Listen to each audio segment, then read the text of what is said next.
Assalamualaikum warahmatullahi wabarakatuh, sahabat Sisirillah dimanapun berada.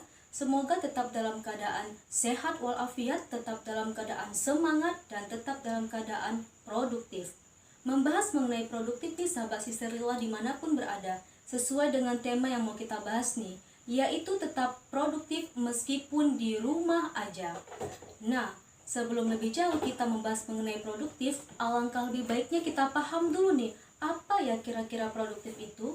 Kalau kita tinjau dari Kamus Besar Bahasa Indonesia, bahwasanya produktif ialah suatu hal yang menghasilkan, mendatangkan manfaat, dan juga menguntungkan. Nah, kok bisa ya tetap produktif, menghasilkan, menguntungkan meskipun di rumah aja? Bisa sahabat. Yang pertama yaitu produktif secara potensi dan juga finansial. Kita semua pasti memiliki yang namanya potensi sahabat. Sahabat pintar nulis. Ini bisa kita ikuti yang namanya lomba karya tulis dengan membuat cerpen, lomba puisi, dan juga menulis artikel, dan lain sebagainya. Seperti yang diadakan oleh Sister Lila nih, beberapa hari yang lalu. Kita bisa ikuti nih di media sosial, secara online, dan lain sebagainya. Kemudian teman saya pintar masak nih, diliburkan dari pekerjaan, tidak memiliki penghasilan.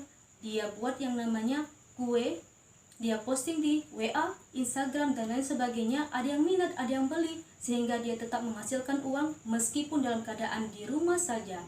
Mengembangkan potensi dan juga menghasilkan finansial. Pengalaman saya pribadi nih sahabat, kakak saya pintar jahit, abang saya pintar jahit. Kami buat yang namanya masker. Dengan masker ini kami jual dengan harga terjangkau. Kemudian ada yang minat, ada yang beli, kemudian ada yang pesan, hingga akhirnya kami tetap menghasilkan uang meskipun di rumah aja. Kemudian yang kedua yaitu produktif secara intelektual.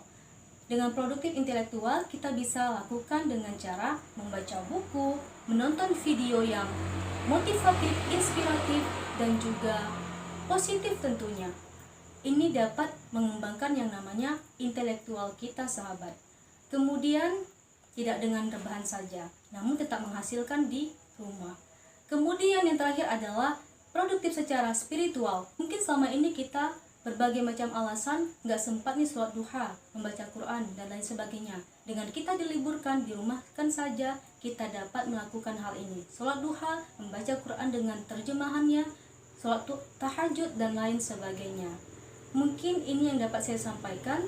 Kurang dan lebihnya saya mohon maaf. Syukran katsir. Wassalamualaikum warahmatullahi wabarakatuh.